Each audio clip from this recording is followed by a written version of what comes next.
Hadirin dan hadirat yang dirahmati oleh Allah Subhanahu wa taala. Alhamdulillah puji dan syukur kita panjatkan kepada Allah Subhanahu wa taala atas segala limpahan karunia yang terus-menerus Allah berikan kepada kita. Salawat dan salam semoga tercurahkan selalu kepada junjungan kita, suri teladan kita, imam kita, pemberi syafaat kita, Nabi Muhammad sallallahu alaihi wasallam, dan juga kepada keluarganya serta seluruh sahabat beliau tanpa terkecuali. Pada kesempatan kali ini kita akan membahas tentang fikih yang berkaitan dengan bulan Ramadan, bulan yang kita rindukan bersama. Bulan yang memberikan banyak janji bagi kita. Bulan yang memberikan banyak harapan bagi kita semua. Terutama kita semua sadar betapa banyak dosa-dosa yang kita lakukan, yang telah kita tumpuk selama bertahun-tahun. Baik dosa yang berkaitan dengan pandangan kita, dosa yang berkaitan dengan pendengaran kita, dosa yang berkaitan dengan lisan kita, dosa yang berkaitan dengan tulisan-tulisan kita, komentar-komentar kita, bahkan dosa yang berkaitan dengan hati-hati dan apa yang terbetik dalam benak kita. Maka bulan Ramadan memberikan harapan ampunan yang luar biasa dari Allah Subhanahu wa taala. Barang siapa yang bertemu dengan bulan tersebut, sungguh merupakan kenikmatan yang luar biasa. Dalam satu hadis Jabir bin Abdullah radhiyallahu anhu berkata, "Anna Nabiy sallallahu alaihi wasallam raqal mimbar, falamma raqad darajatal ula qala amin, falamma raqad darajatal thaniyata qala amin, falamma raqad darajatal thalitha qala amin, faqulna ya Rasulullah sami'naka taqulu amin salasa marrat." Suatu hari Rasulullah SAW naik di atas mimbar, tatkala beliau menapakkan kakinya di derajat atau tangga yang pertama, Nabi berkata amin. Kemudian tatkala beliau menapakkan kakinya di tangga yang kedua, beliau berkata lagi amin. Didengar oleh para sahabat. Tatkala beliau menapakkan kaki beliau di tangga yang ketiga, beliau berkata amin. Para sahabat bertanya, "Ya Rasulullah, kami mendengar Anda mengucapkan amin 3 kali. Ada apa gerangan?" Maka Nabi SAW menjelaskan, "Falamma raqaitu darajatal ula." Tatkala aku naik tangga yang pertama, Jibril berkata, "Syaqiya 'abdun adraka Ramadan fansalakha falam yukfar lahu." Celaka seorang hamba bertemu dengan bulan Ramadan lantas tidak diampuni dosa-dosanya. Maka katakanlah amin. Maka Rasulullah SAW berkata amin. Tatkala aku naik tangga yang kedua, Jibril berkata, "Syaqiya 'abdun adraka abawaihi indal kibar falam yadkhulil jannah." Celaka seorang hamba masih diberi kesempatan oleh Allah bertemu dengan kedua orang tuanya, salah satunya atau dua-duanya, tatkala di masa jompo ternyata dia tidak bisa masuk surga. Katakanlah amin. Kemudian kata waktu Nabi naik tangga ketiga, kata Jibril, "Syaqiya 'abdun dzukirta indahu falam yusalli 'alaik." Celaka seorang hamba diucapkan namamu di sisinya lantas dia tidak bersolawat kepada engkau. Perhatikan di sini Jibril alaihissalam berdoa dengan mengatakan celaka seorang hamba. Dan yang mengaminkan adalah Nabi Muhammad sallallahu alaihi wasallam. Yang berdoa adalah Sayyidul Malaikah, pimpinan para malaikat, dan yang mengaminkan adalah Sayyidul Mursalin, pemimpin para nabi. Barang siapa yang bertemu dengan bulan Ramadan, ternyata tidak bisa dia manfaatkan kesempatan tersebut untuk diampuni, sungguh dia hamba yang celaka. Sebagaimana seorang diberi kesempatan oleh Allah untuk bertemu dengan kedua orang tuanya di masa jompo, salah satunya atau dua-duanya, dia tidak bisa masuk surga, ini hamba yang celaka. Kenapa? Karena begitu mudah masuk surga, tinggal menyenangkan orang tua, membahagiakan orang tua. Maka mudah pintu surga dibukakan selebar-lebarnya oleh Allah Subhanahu wa taala, tinggal Anda masuki. Namun ternyata dia tidak bisa masuk surga, padahal masih berkesempatan bertemu orang tuanya. Ini hamba yang benar-benar celaka. Kesempatan besar Allah bukakan di hadapan dia, tidak dia manfaatkan. Sebagaimana bulan Ramadan, barang siapa yang bertemu bulan Ramadan dengan begitu banyak janji, tentu banyak harapan, ternyata tidak diampuni oleh Allah, maka dia hamba yang celaka. Coba, apa kata Nabi SAW tentang bulan Ramadan? "Man shoma Ramadhana imanan wa ihtisaban ghufira lahu ma taqaddama min dzambi." Barang siapa yang berpuasa di bulan Ramadan penuh dengan keimanan, ihtisaban, dengan harapan, akan diampuni dosa-dosa yang telah lalu. Bukan cuma puasa, wa man qama ramadhana imanan wa ihtisaban ghufira lahu ma taqaddama min dzambi. Barang siapa yang salat malam di bulan Ramadan, salat tarawih di bulan Ramadan dengan penuh keimanan bahwasanya ini syariat Allah, syariat Nabi sallallahu alaihi wasallam, wa ihtisaban, berharap pahala dari Allah, berharap ampunan dari Allah, ghufira lahu ma taqaddama min dzambi. Dia akan diampuni dosa-dosa yang telah lalu. Wa man qama lailatal qadri imanan wa ihtisaban ghufira lahu ma taqaddama min dzambi. Barang siapa yang menghidupkan Lailatul Qadar dengan beribadah dengan penuh keimanan dan penuh pengharapan, akan diampuni dosa yang telah lalu. Jadi kalau boleh saya katakan dengan bahasa saya, Allah mengobrol ampunan di bulan Ramadan. Dengan cara Anda berpuasa, atau Anda sholat malam, atau Anda melantunkan Al-Quran di malam Lailatul Qadar. Beribadah dengan ibadah yang baik di malam Lailatul Qadar, maka Anda akan diampuni oleh Allah Subhanahu wa taala. Kemudian apalagi yang kurang? Ternyata Allah mengkondisikan bulan tersebut. Idza jaa Ramadan, kalau datang bulan Ramadan, futihat abwabul jannah, dibukakan pintu-pintu surga. Pertanda rahmat Allah diturunkan dengan sebanyak-banyaknya. Pertanda surga membukakan pintunya, mudah untuk dimasuki. Tinggal Anda beribadah dengan baik di bulan tersebut, Anda akan masuk pintu-pintu surga yang telah dibukakan oleh Allah Subhanahu wa taala. Wa ghulliqat abwabun niran, pintu-pintu neraka telah ditutup. Wa sufiddati syayatin, syaitan-syaitan dibelenggu. Apalagi yang kurang? Para penggoda dibelenggu oleh Allah di bulan tersebut. Wa yunadi munadin, kata Nabi sallallahu alaihi wasallam, dan ada yang menyeru di bulan Ramadan, ya baghiyal khairi aqbil wa ya baghiyasy syarri aqsir. Wahai pencari kebaikan, wahai pencari kebaikan, semangatlah. Wa ya baghiyasy syarri aqsir, wahai pencari keburukan, berhentilah, berhentilah. Ada semangat, suara yang menyemangati kita. Bukan cuma itu, kata Nabi sallallahu alaihi wasallam, walillahi utaqa'u minan nar wa dzalika kullal lailah. Dan Allah mencatat hamba-hambanya setiap malam, hamba-hambanya terbebaskan dari neraka jahanam. Setiap malam Allah catat, sejak malam pertama bulan Ramadan. Kalau Anda ternyata di malam pertama kurang begitu semangat beribadah, masih malas-malasan, belum dicatat oleh Allah terbebaskan dari neraka jahanam, masih ada malam kedua. Semangatlah di malam kedua. Kalau Anda masih bermalas-malasan, masih ada malam ketiga, terus berlanjut sampai malam ke-29 atau malam 30. Kesempatan untuk dibebaskan dari neraka jahanam. Ya. Maka Ramadan telah dikondisikan oleh Allah Subhanahu wa taala dengan sedemikian rupa. Kemudian seorang bertemu dengan bulan Ramadan dan dia tidak diampuni, ini hamba yang celaka. Makanya Ramadan di hadapan kita ini cuma ada dua pilihan, bahagia atau celaka. Cuma ada dua pilihan. Bahagia atau celaka. Tidak ada pilihan tengah-tengah. Saya cuma impas, tidak ada. Imma kalau bukan Anda bahagia, Anda celaka. Dan didoakan oleh malaikat Jibril, syaqiya abdun, celaka hamba yang bertemu dengan bulan Ramadan 30 hari berlalu, lantas ternyata dia tidak diampuni, celaka. Maka kita memohon kepada Allah Subhanahu wa taala yang Maha Baik, yang Maha Rahmat, yang Maha Pengampun, semoga kita diampuni dosa-dosa kita di bulan Ramadan oleh Allah Subhanahu wa taala. Hadirin dan hadirat yang dirahmati oleh Allah Subhanahu wa taala. Bulan Ramadan adalah bulan yang penuh keberkahan. Ya. Kata Nabi sallallahu alaihi wasallam, "Atakum Ramadan syahrun mubarak." Telah datang kepada kalian bulan Ramadan, bulan yang penuh berkah. Yang menunjukkan bahwasanya amal soleh di bulan tersebut tidak sama dengan amal soleh di bulan-bulan yang lainnya. Kalau orang-orang yang mencari keuntungan duniawi, tatkala mereka ingin memperoleh keuntungan sebanyak-banyaknya, mereka mengadakan planning, perencanaan, takhtid, ya. Bagaimana cara bisa mengambil keuntungan sebanyak-banyaknya, terutama para pedagang. Apalagi datang musim-musim pameran, musim-musim banyak para pembeli, maka dia benar-benar merencanakan dengan baik. Barang-barang apa yang harus dia jual, kapan waktu dibuka, kapan waktu ditutup tokonya, bagaimana pengiklanannya, ya. Semuanya dipikirkan supaya pahala sebanyak-banyaknya.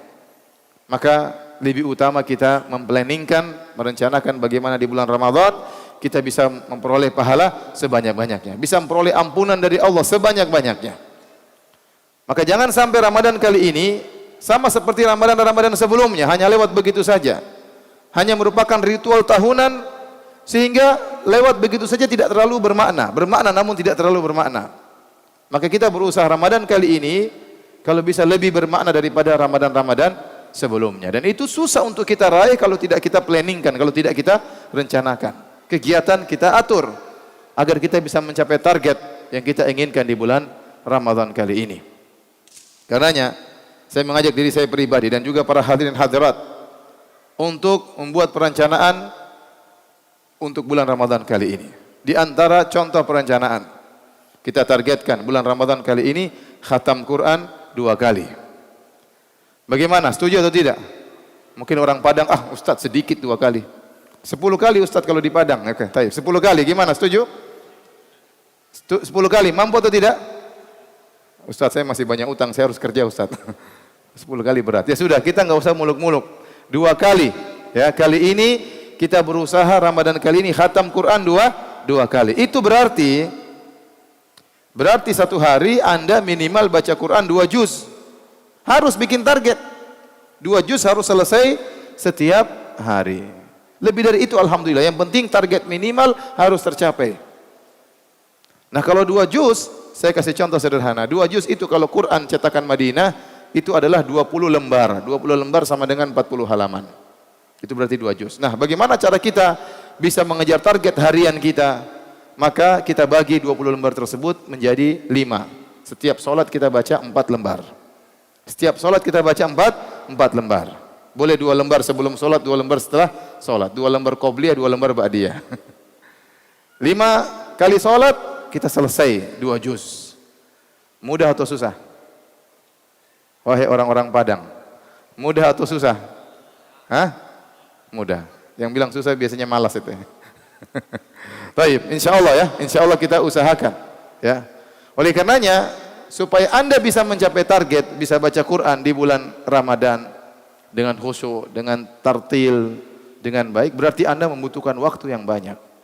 Butuhkan waktu. Dan kalau Anda butuh waktu, maka Anda harus tampakkan pada bulan Ramadan Anda itu sok sibuk. Bagaimana caranya? Tunjukkan Anda sok sibuk. Saya mau baca Quran.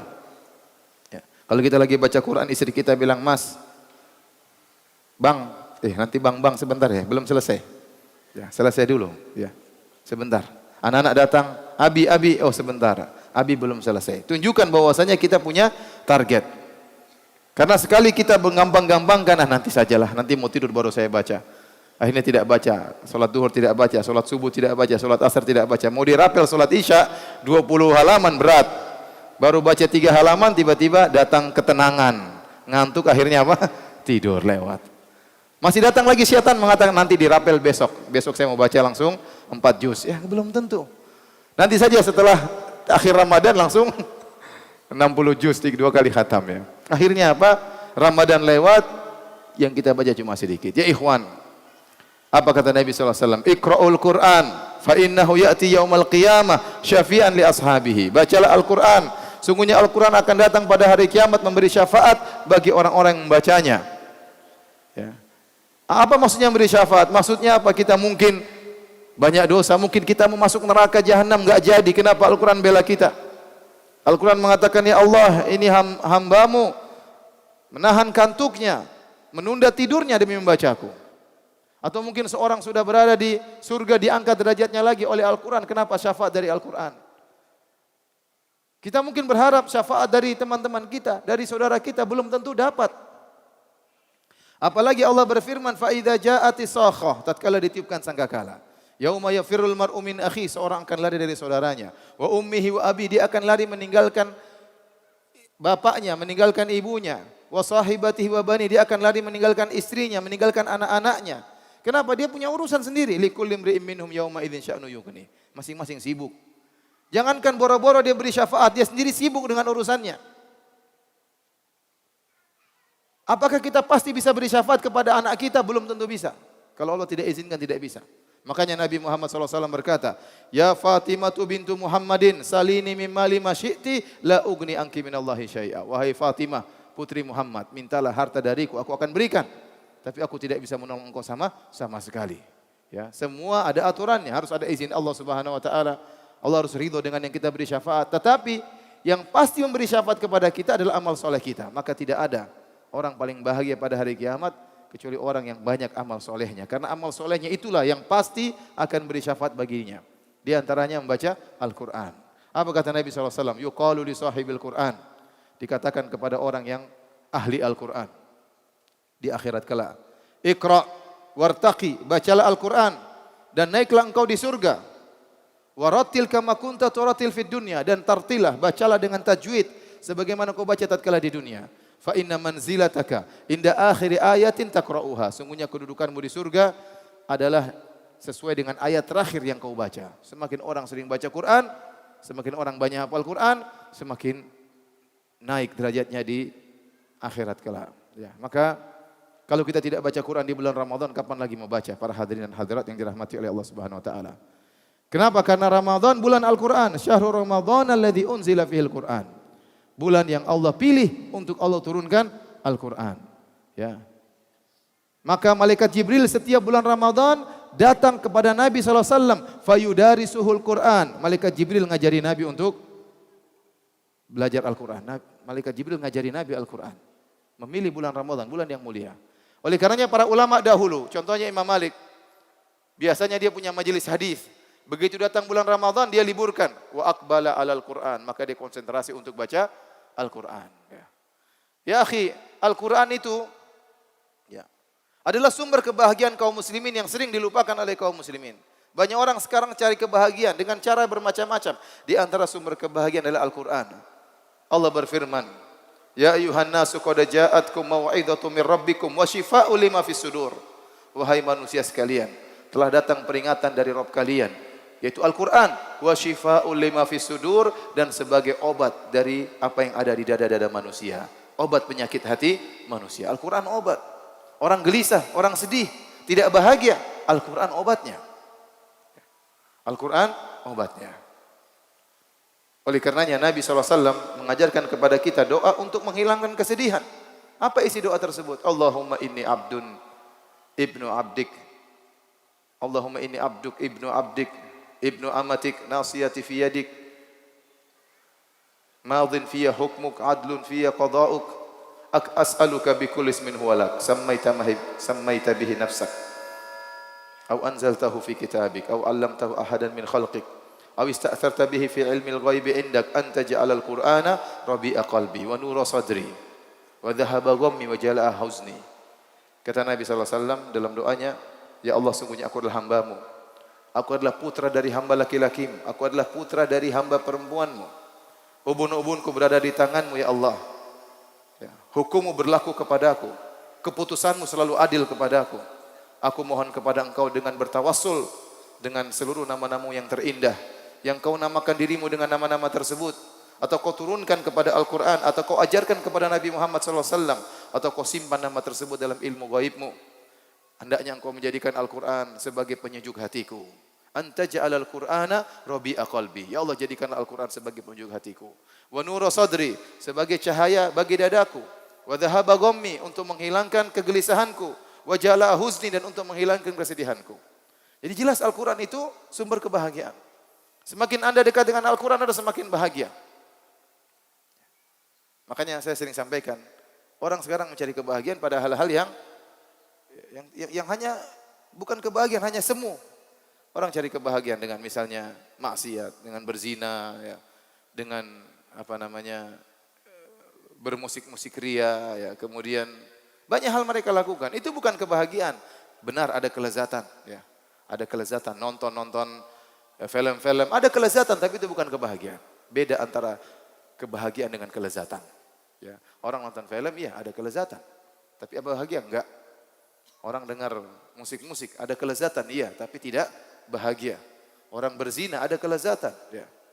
Tapi itu bukan kebahagiaan. Kebahagiaan tempatnya di hati. Ya. Saya sering sampaikan, kalau musik memang merupakan sumber kebahagiaan, harusnya para pemusik adalah orang-orang yang paling bahagia. Ternyata mereka tidak bahagia.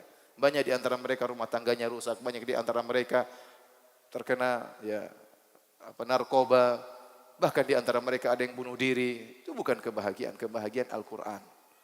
Maka bacalah Al-Quran para hadirin hadirat, sumber kebahagiaan bagi antum semua, terutama di bulan Ramadan. Ini yang pertama, punya perhatian besar terhadap Al-Quran. Yang kedua, para hadirin dan hadirat yang dirahmati oleh Allah Subhanahu wa taala. Di bulan Ramadan jaga diri, jangan sampai berusaha tidak bermaksiat kepada Allah. Karena tatkala seorang berpuasa, dia hendaknya beradab. Apa kata Nabi dalam Sahih Al-Bukhari? Fa idza kana yaumu siyami ahadikum. Kalau tatkala seseorang sedang berpuasa, fala yarfuth wala yaskhab. Maka janganlah seorang berkata-kata kotor. Wala yaskhab, jangan dia teriak-teriak, enggak boleh. Teriak-teriak bukan dosa, tapi bukan beradab bagi orang sedang berpuasa. Anda sedang berpuasa, Anda makan sahur, kemudian Anda jalani siang hari dalam kondisi berpuasa, itu argo pahala berjalan terus. Maka kondisi Anda sedang berpuasa ini harus dijaga. Jangan suka teriak-teriak. Meskipun teriak-teriak bukan dosa, tapi Nabi larang. Wala yajhal, dan jangan melakukan tindakan-tindakan yang bodoh. Wa in sabbahu ahadun au qatalahu falyakul inni imru'un sha'im. Kalau ada orang yang mencaci maki dia, kalau ada orang yang mengajak dia berantem, maka katakanlah aku sedang berpuasa. Ya, jadi jangan dilayani. Jangan dilayani. Kenapa? Kita sedang berpuasa. Ya. Jadi terutama kawan-kawan yang suka main dalam media sosial, medsos, hati-hati terkadang terjebak dalam debat-debatan, debat-debat kusir di Facebook atau yang lainnya, maka nggak ada manfaatnya. Itu hanya mengurangi pahala puasa kita. Tinggalkan. Ya. Debat dalam grup-grup, tinggalkan. Kalau grup itu isinya debat-debat, left. Ya. Tinggalin. Jangan kita membuat pahala kita akhirnya rusak atau berkurang gara-gara hal-hal seperti itu. Makanya Jabir bin Abdullah pernah berkata, "Idza sumta falyasum sam'uka wa basaruka wa lisanuk." Kalau kau berpuasa, hendaknya pandanganmu juga puasa, pendengaranmu juga puasa, lisanmu juga puasa. Kemudian dia berkata, "Wala taj'al yauma siyamika wa yauma fitrika sawaan." Dan jangan kau jadikan hari puasamu dan hari tidak puasamu sama saja. Jangan. Hari puasa itu spesial. Tidak boleh sama dengan hari tatkala tidak puasa. Maka saya ingatkan, pahala puasa besar. Pahala puasa besar. Jangan sampai kena roaming ya, hati-hati ya. Ya. Seorang jaga pandangannya. Dia melihat hal-hal yang haram, melihat aurat wanita terbuka yang tidak halal bagi dia, maka pahala puasanya tersedot, kena roaming. Apalagi di zaman sekarang, ya. Banyak hal-hal yang bisa membuat kita habis terkikis pahala puasa kita. Mendengar hal-hal yang tidak patut kita dengar, melihat yang tidak patut kita lihat. Apalagi di zaman now seperti ini ya. Lihat coba iklan-iklan ya. Iklan HP, HP-nya kecil, ceweknya besar ya. Repot. Iklan sikat gigi, odol, odolnya kecil, ceweknya apa? Besar. Yang kita lihat ceweknya dulu, baru odolnya. Repot. Orang buka Facebook yang dia lihat, berita atau ada iklan cewek, iklan nggak bisa dihindari. Maka kurangi medsos tatkala di bulan Ramadan. Sayang, pahala Anda besar jadi berkurang kena roaming. Ini cerita saya sering sampaikan ya. Jadi ada sebagian ikhwan mengeluh, Ustadz dulu saya dulu tatkala umroh ya, saya tatkala umroh, setelah umroh sudah bertobat di Mekah dan Madinah, kemudian dibawa travel ke Mesir. Sampai di Mesir kita disuruh nonton tarian perut wanita Mesir. Wah, ini bahaya. Itu semua pahala umroh kena roaming di situ ya. Roaming internasional gara-gara melihat apa? Cewek joget-joget situ ya. Karena ikhwan hati-hati ikhwan. Sayang, kita belum tentu bisa puasa sampai selesai tahun ini. Apalagi tahun depan. Maka benar-benar kita konsentrasi agar puasa kita benar-benar pahalanya utuh. Ya. Hindari maksiat. Semua hal yang bisa menjerumuskan kita dalam maksiat kita tinggalkan. Jangan dusta. Jangan bermaksiat, jangan cari masalah, jangan ribut sama orang. Ada hal yang buat kita marah-marah, tidak usah kita balas.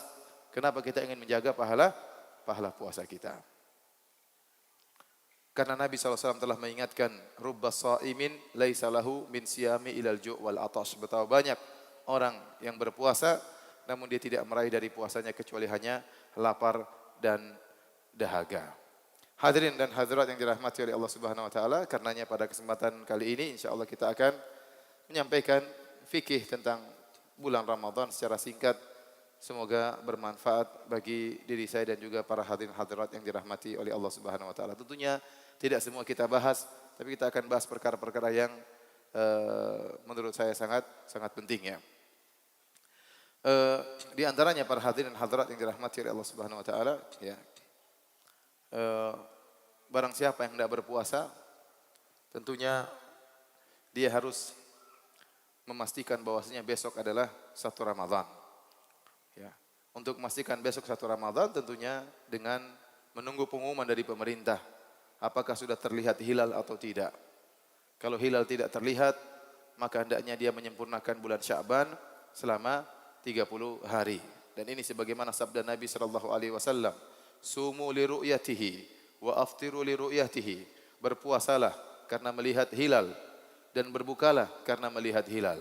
Fa in ghummiya 'alaikum fa akmilu iddata Sya'ban 30. Kalau ternyata ada awan yang menghalangi hilal sehingga kalian tidak bisa melihat hilal, maka sempurnakanlah bulan Sya'ban selama 30 hari.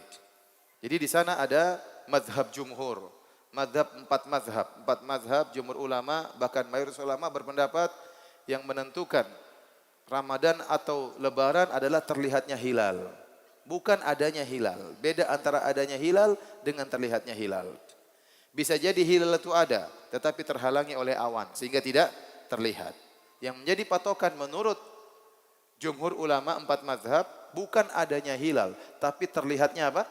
Hilal. Makanya bisa jadi hilal ada tertutup seperti tadi kata Nabi, fa in ghummiya 'alaikum, fa in ghumma 'alaikum, fa in ghubbiya 'alaikum. Kalau terhalangi, maka Sya'ban dilanjutkan 30 hari. Dalam riwayat yang lain kata Nabi sallallahu alaihi wasallam, wa in hala bainakum wa bainahus sahab. Kalau ternyata ada yang menghalangi antara kalian dengan hilal, ada awan, hilalnya sudah ada ini. Tapi ada awan yang menghalangi, fa akmilu iddata Sya'ban 30. Maka sempurnakanlah bulan Sya'ban 30 hari. Hilal bisa jadi muncul di atas cakrawala 2 derajat atau di bawah 2 derajat. Contoh 1,5 derajat. Menurut hisab tahun ini hilal 1,5 derajat di atas cakrawala sebelum tenggelam. Nah, menurut mazhab jumhur, kalau hilal masih di bawah 2 derajat atau 2 derajat, di bawah 2 derajat, mustahil untuk dilihat dengan mata. Mustahil untuk dilihat dengan mata, mustahil dilihat dengan alat. Kenapa? Karena hilal tersebut sangat tipis dan langsung tenggelam. Maksudnya 1 derajat di atas cakrawala. Jadi bagaimana cara melihat hilal? Cara melihat hilal itu tunggu matahari tenggelam. Kalau matahari tenggelam, baru nunggu lihat hilal. Nah, kalau hilal ternyata 1 derajat di atas cakrawala, dia sangat tipis dan dia hanya berada 4 menit di atas cakrawala langsung tenggelam. Jadi untuk melihatnya susah. Dia sangat tipis dan sebentar aja di atas cakrawala, kemudian cahaya matahari masih ada tersisa. Sehingga kuat, sehingga hilalnya tidak bisa terlihat, dikalahkan dengan sisa cahaya matahari. Paham atau tidak? Nah, kalau hilal semakin tinggi 2 derajat, berarti kemungkinan dia di cakrawala sebelum turun ada 8 menit. Dia semakin besar, semakin mudah kelihatan. Semakin tinggi 3 derajat, 4 derajat, semakin mudah kelihatan. Semakin mudah kelihatan. Saya tanya sama antum, kalau ternyata hilalnya sudah ada di bawah 2 derajat, hilalnya ada atau tidak? Ada, tapi kelihatan atau tidak? Tidak kelihatan. Maka menurut mazhab jumhur, berarti besok belum Ramadan. Meskipun hilalnya ada, tetapi tidak mungkin apa terlihat. Maka dalam hal menentukan satu Ramadan atau tidak, yang menjadi patokan hadis Nabi, sumu li ru'yatihi. Kata Nabi, solatlah kalian dengan melihat apa? Hilal. Ini mirip seperti gerhana. Gerhana mungkin terjadi, kalau kita nggak lihat, nggak perlu solat gerhana. Karena masalah solat gerhana berkaitan dengan terlihat gerhana atau tidak. Paham? Berbeda dengan masalah waktu solat. Waktu solat, ya, yang jadi patokan adalah matahari sudah tergelincir atau tidak. Aqimis sholata liduluki syamsi ila ghasaqil lail dan seterusnya. Dirikanlah solat tatkala matahari tergelincir. Apakah tatkala sudah zawal, waktu zawal, matahari sudah tergelincir, ya, sehingga masuk waktu zuhur, atau tergelincir ke arah barat, tergelincir ke arah misalnya waktunya asar atau maghrib, maka untuk waktu sholat, ya, bisa menggunakan hisab. Karena tidak disyaratkan untuk melihat sesuatu. Yang penting matahari sudah tergelincir. Bisa diketahui dengan melihat langsung, bisa diketahui dengan perhitungan. Adapun 1 Ramadan, ya, dengan 1 Syawal, puasa atau Lebaran, maka yang jadi patokan bukan letak hilal, tapi terlihatnya hilal. Bisa dipahami? Waktu sholat bisa dengan letak matahari. Kita boleh sholat meskipun matahari tidak kelihatan, tapi kita tahu letaknya, kita boleh sholat. Tapi untuk 1 Ramadan dan 1 Syawal, kaitannya dengan terlihat atau tidak. Sumu li ru'yatihi, berpuasalah karena melihat hilal, dan lebaranlah kalian karena melihat hilal. Bisa jadi hilalnya ada namun tidak kelihatan. Apa kata Nabi? Ya, wa in hala bainakum wa bainahus sahab. Kalau ternyata terhalangi oleh awan, maka sempurnakanlah bulan Sya'ban 30 hari.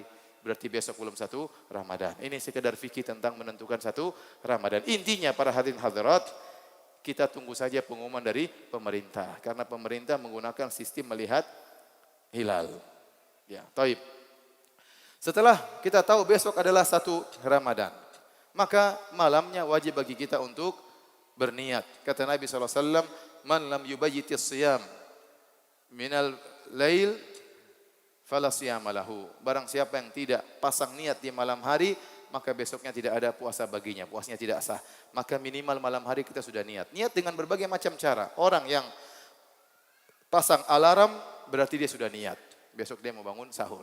Orang yang misalnya sudah beli nasi bungkus buat sahur, berarti dia sudah niat atau bukan? Dia sudah niat. Dia sudah niat. Yang buktinya dia sudah beli apa? Nasi bungkus. Berarti besok dia mau puasa, berarti dia sudah niat ya. Ya. Atau dia pesan sama orang, besok bangunkan saya mau sahur, berarti dia sudah niat. Yang penting dalam hati, besok saya mau berpuasa, maka niatnya sudah sah. Niatnya sudah sah, tidak harus untuk diucapkan. Yang penting sudah terbetik dalam hatinya, besok dia mau puasa, maka sudah sah niatnya. Taib. Kemudian jangan lupa untuk sahur. Sahur ya dalam bahasa Arab artinya qubail al-fajar. Sahur itu adalah waktu menjelang subuh. Maka seorang berusaha makan sahur menjelang subuh ya. Disebutkan dalam hadis dalam Sahih Bukhari tatkala Nabi bersahur dengan Zaid bin Thabit, ditanyakan kam kana baina faraghihima min suhurihima ya. Berapa jarak waktu antara selesai dari makan sahur sampai waktu sholat, sampai qomat. Disebutkan yaitu sekitar membaca 50 ayat atau 60 ayat. Ya. Jadi ternyata Nabi SAW sahurnya menjelang azan. Menjelang azan. Ya, sehingga jarak selesai sahur Nabi sampai sholat sekitar, kalau 50 ayat kita baca sekitar 16 menit. 16 menit. Itu jarak antara selesai sahurnya Nabi sampai sholat subuhnya, qomatnya untuk sholat subuh. Berarti ini menunjukkan Nabi sahur itu menjelang azan. Karena antara azan sampai iqamat kira-kira 15 menit. Berarti Nabi itu selesai sahurnya menjelang apa? Azan. Maka tidak dianjurkan kita kemudian sahur jam 1 malam, jam 2 malam. Itu namanya bukan sahur dalam bahasa Arab. Itu namanya makan malam ya. Makan malam. Jadi beda antara makan sahur dengan makan malam. Dan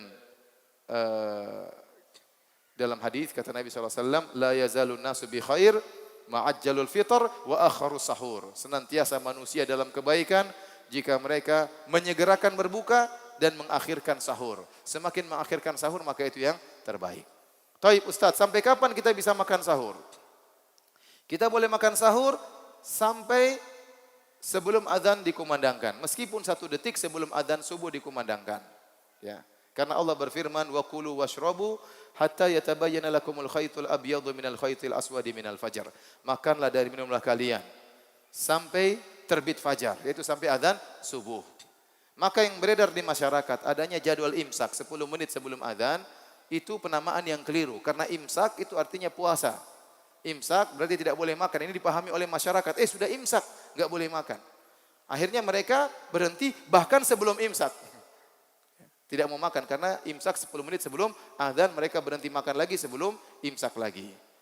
Jadi kalau ada pengumuman imsak, ini bukan berarti harus berhenti makan. Ini sekedar kehati-hatian.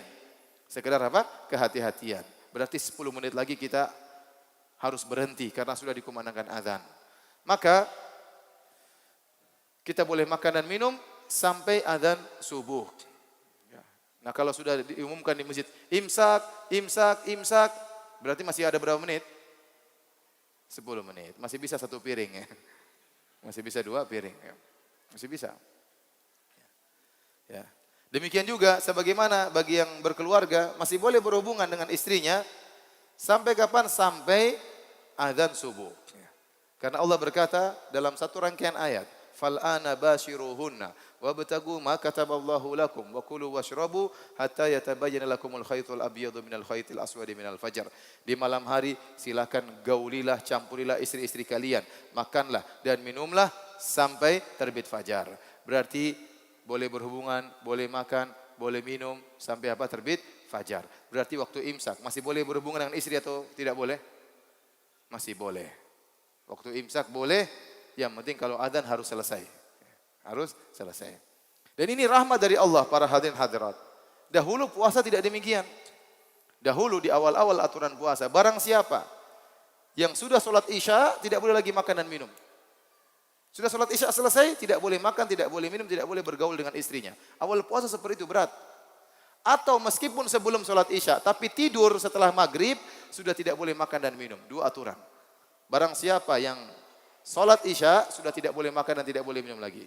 Barang siapa yang ketiduran, meskipun belum isya, dia tidak boleh makan dan tidak boleh minum lagi. Ini aturan pertama kali puasa sangat berat. Sampai akhirnya terjadilah apa yang terjadi. Ada seorang sahabat namanya Qais bin Sirmah al-Ansari radhiyallahu anhu. Dia adalah pekerja keras. Di siang hari dia bekerja panas, ya, kemudian dia bekerja, kemudian dia pulang untuk berbuka. Ini dalil bahwasanya orang berpuasa tetap bekerja, ada tanggung jawab. Sahabat dahulu mereka berpuasa, namun mereka tetap bekerja. Kemudian dia pulang ke rumahnya, dia bertanya kepada istrinya, apakah ada makanan untuk berbuka? Ya. Disebutkan dalam sebagian riwayat istrinya mengatakan ada korma, tapi dia bilang saya lagi tidak ingin makan korma, saya ingin makan yang lain. Akhirnya istrinya bilang tunggu sebentar. Istrinya pun cari makanan. Istrinya lagi cari makanan, mungkin cari roti, cari gandum. Rupanya Qais bin Sirmah al-Ansari sudah sangat letih dan ngantuk. Akhirnya dia ketiduran. Padahal aturan apa? Kalau sudah tidur tidak boleh makan lagi dan minum, tidak boleh berhubungan dengan istrinya. Waktu istrinya datang bawa makanan, ternyata suaminya sudah tertidur. Istrinya berkata, khaibatan lak, rugi engkau wahai suamiku. Sudah tidur, enggak bisa makan dan tidak bisa lagi minum. Akhirnya dia tidak berbuka sama sekali. Besoknya dia puasa lagi.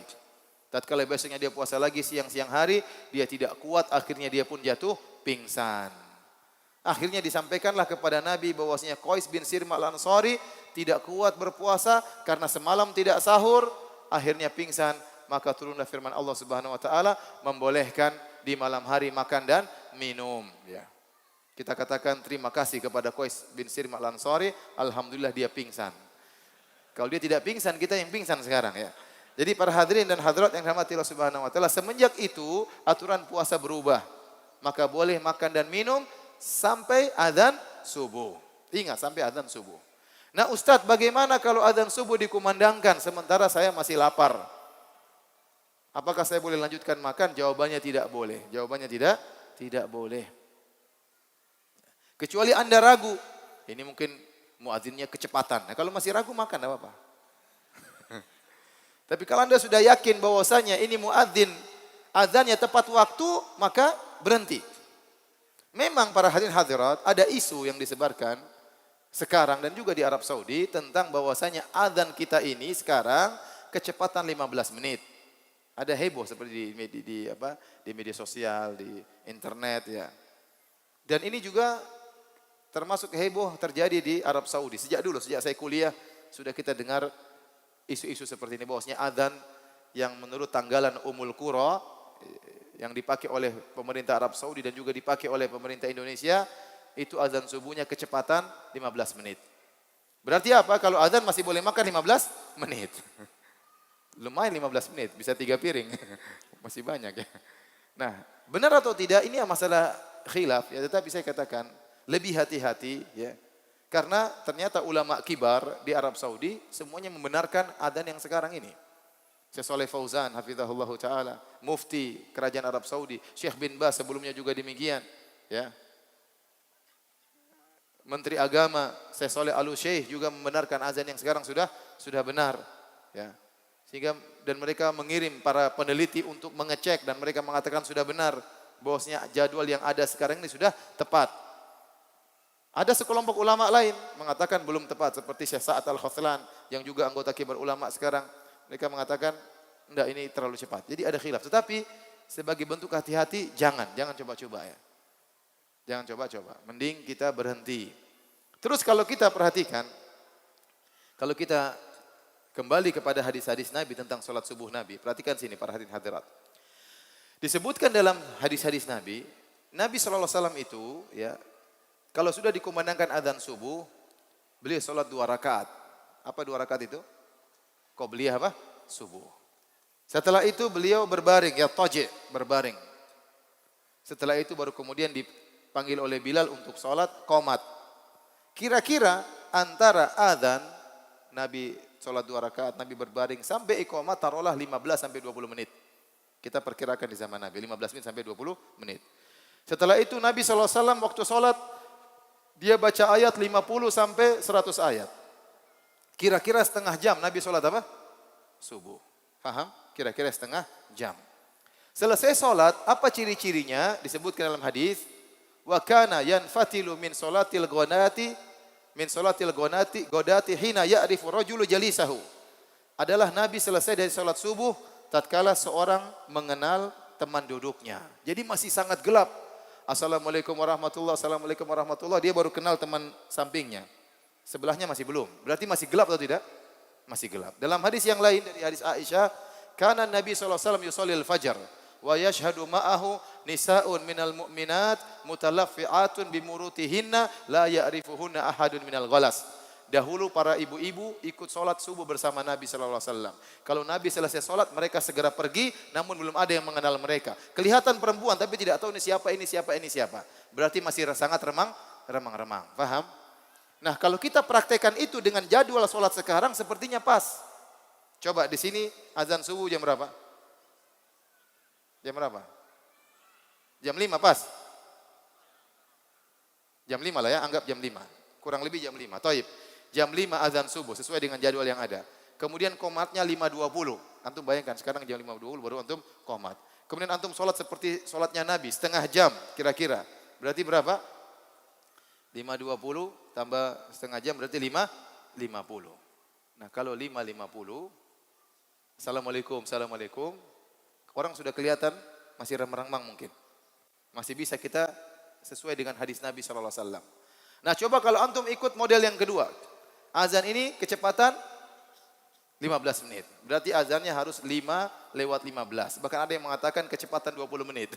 Berarti azannya 5:20. Taruh.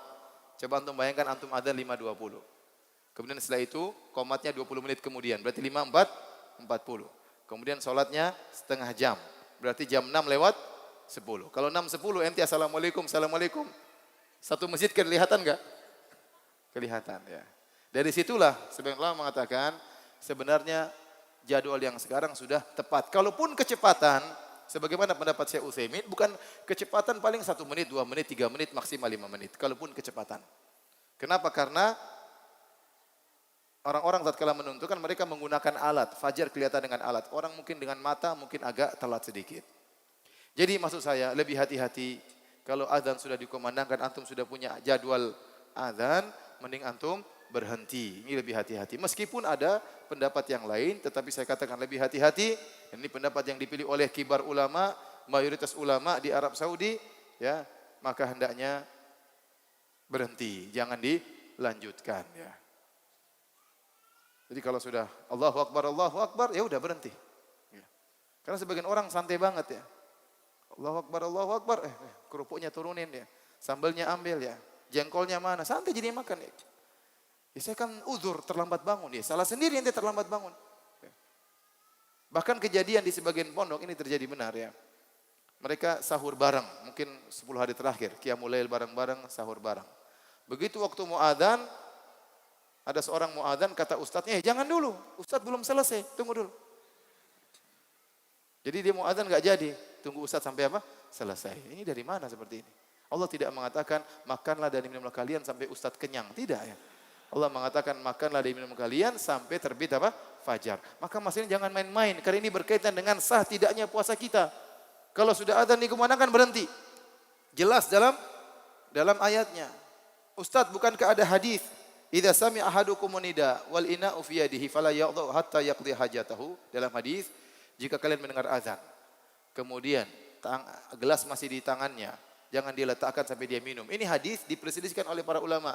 Dan jumhur ulama menafsirkan hadis ini maksudnya apa? Maksudnya orang yang ragu ini muadzin azan benar atau tidak. Kalau dia masih ragu dia masih boleh minum. Tapi kalau dia sudah tahu bahwasanya muadzin mengadzankan tepat waktu maka dia harus berhenti. Karena terlalu banyak hadis yang menunjukkan kata Nabi fakulu washrabu hatta yu'adzina ibnu ummi maktum. Kata Nabi inna bilalan yu'adzinu bilail. Wahai para sahabatku, Bilal itu adzan pertama masih malam. maka makanlah dan minumlah kalian sampai adzan kedua, adzannya Ibnu Ummi Maktum. Dan dalam ayat makan dan minumlah sampai terbit apa? Fajar. Berarti kalau sudah terbit fajar harus berhenti. Adapun hadis tadi dibawakan kepada kalau masih dalam kondisi ragu. Taib. Hal yang berkaitan dengan sebelum puasa adalah masalah bagaimana jika seorang junub belum sempat mandi junub, tahu-tahu dia dengar azan. Apakah dia boleh puasa? Sama halnya seorang wanita di malam hari sudah suci. Kemudian dia belum sempat mandi bersih, tahu-tahu sudah dikumandangkan azan. Apakah dia boleh berpuasa? Jawabannya boleh. Jawabannya boleh. Karena mandi junub itu atau mandi besar itu kaitannya dengan sholat, bukan dengan puasa. Kaitannya dengan sholat subuh, bukan dengan apa? Puasa. Dan ini pernah dialami oleh Nabi SAW. Dari seorang istrinya berkata, Kana Nabi SAW yudrikuhul fajar, wa huwa junubun min ahlihi. Nabi SAW pernah mendapati azan subuh dalam kondisi junub karena menggauli istrinya. Tapi Nabi tetap berpuasa. Nabi tetap berpuasa. Maka dari sini saya sampaikan, kalau ada wanita yang haidnya bersih, misalnya jam 4 subuh, kemudian dia mungkin masih siapkan sahur, kemudian makan tidak sempat mandi besar, tahu-tahu azan dikumandangkan, maka dia lanjutkan aja puasanya. Tidak apa-apa dia mandi junub setelah dia mandi besar setelah azan. Karena mandi itu yang berkaitan dengan sholat, tidak berkaitan dengan puasa. Paham? Baik. Berikutnya, tatkala seorang bersahur, ketahuilah bahwasanya sahur itu adalah ibadah. Masalahnya bukan masalah saya kuat, saya tidak perlu sahur, saya kuat puasa. Bukan, sahur itu ibadah. Anda kuat atau tidak kuat, usahakan sahur. Ya. Makanya Nabi SAW mengatakan, tasahharu walau bijur'atin min ma. Bersahurlah kalian meskipun seteguk air. Bahkan dalam sebagian riwayat, walau bilukmah, meskipun sesuap makanan. Yang penting sahur. Kenapa kata Nabi, tasahharu fa inna fis sahuri barakah. Bersahurlah kalian karena sahur itu berkah. Nabi namakan makan sahur itu berkah. Kenapa? Karena kalau orang makan sahur dia mendapatkan banyak keberkahan. Dia mendapatkan banyak keberkahan. Dijelaskan oleh Ibnu Hajar dalam Fathul Bari. Di antara keberkahan tersebut, keberkahan makan sahur. Pertama, dia menjalankan sunnah Nabi SAW. Yang kedua, dia menyelisih ahlul kitab. Karena ahlul kitab mereka berpuasa namun mereka tidak bersahur. Dan Rasulullah SAW bersabda, Al-faslu baina siyamina wa siyami ahlil kitab aklatus sahur. Pembeda antara puasa kita dengan puasa ahlul kitab adalah makan sahur. Berarti kalau kita makan sahur kita dapat pahala yang lain lagi, itu pahala menyelisih ahlul kitab. Dan kita dituntut untuk menyelisih ahlul kitab, dituntut untuk menyelisih orang-orang musyrikin. Kemudian di antara faedahnya kita bertemu dengan waktu sahur. Waktu sahur itu waktu penuh berkah, waktu untuk berdoa, waktu turunnya Allah di langit dunia, waktu untuk meminta kepada Allah, waktu untuk istighfar. Allah mengatakan wabil ashari hum yastaghfirun. Dan ciri-ciri orang beriman di waktu sahur mereka beristighfar. Wal mustaghfirina bil ashar, dan orang-orang yang beristighfar di waktu sahur. Oleh karenanya, di antara tafsiran dari kisah saudara-saudaranya Nabi Yusuf waktu mereka mengaku bersalah di hadapan ayah mereka Nabi Yakub karena mereka dahulu memasukkan Nabi Yusuf dalam sumur. Mereka mengatakan, ya abana astaghfir lana dzunubana. Ya ayahanda, mintalah ampunan kepada Allah bagi kami. Kami bersalah. Apa kata Nabi Yakub alaihissalam? Qala saufa astaghfiru lakum rabbi. Aku akan mohon ampunan bagi kalian, tapi nanti, kata Yakub. Kenapa dia tidak mohon ampunan tatkala itu? Kenapa dia mengatakan nanti? Sebagian ahli tafsir mengatakan Yakub ingin mohonkan ampunan bagi mereka di waktu sahur. Karena dia tahu waktu istighfar di waktu sahur sangat mustajab. Kita dianjurkan beristighfar setiap saat, tapi paling top kita beristighfar tatkala waktu apa? Waktu sahur. Maka kalau orang sahur dia mendapatkan keberkahan waktu yang sangat mulia. Makanan yang dia makan itu semuanya berkah. Dan ini mempengaruhi keesokan harinya. Kenapa? Dia makan makanan berkah. Dan kalau seorang makan makanan berkah berpengaruh dalam kehidupannya. Dia lebih mudah meninggalkan maksiat. Dia lebih semangat untuk beribadah. Kenapa? Makanan dia berkah. Kemudian kata Ibnu Hajar, kalau Anda sahur, Anda akan menjauhkan diri dari akhlak yang buruk. Kenapa bisa demikian? Karena kalau orang tidak sahur, besoknya lapar, namanya orang lapar suka marah-marah. Ada orang terlambat bangun misalnya, contoh dia terlambat bangun. Waduh, sudah azan. Langsung dia marah istrinya, kenapa kamu tidak kasih? Padahal istrinya juga. Buktinya kalau orang lapar suka marah-marah. Istrinya diomelin, anaknya diomelin. melemparkan kesalahan kepada orang lain, belum lagi besoknya kerja keras, akhirnya dia lapar, mudah emosi. Maka kata Ibnu Hajar, kalau orang makan sahur, menghilangkan diri, menjauhkan diri dari akhlak yang buruk. Paham? Demikian juga disunahkan untuk sahur berkumpul dengan orang lain. Nabi mengajak orang untuk makan sahur bersama beliau alaihi salatu wassalam. Maka kita makan sahur dengan keluarga kita. Kalau enggak kita panggil kawan kita makan sahur bareng. Apalagi kita tahu ada tetangga kita yang miskin. Kita bilang nanti malam makan sahur di tempat saya ya. Kita tahu dia miskin, kita masakan yang enak. Tidak apa-apa, berpahala. Di antara sunnah yang ditinggalkan adalah makan sahur bersama. Padahal Nabi SAW kalau makan sahur sering bersama dengan para sahabat. Sampai Ibnu Hajar mengatakan, Zaid bin Sabit keluar dari rumahnya di malam hari untuk makan sahur bersama Nabi. Ini menunjukkan makan sahur bersama juga merupakan apa? Sunnah. Bukan cuma berbuka bersama. Bukan cuma bukber. Ada juga sarber ya. Sahur bersama. Taib. Besoknya kita puasa. Apa yang kita lakukan?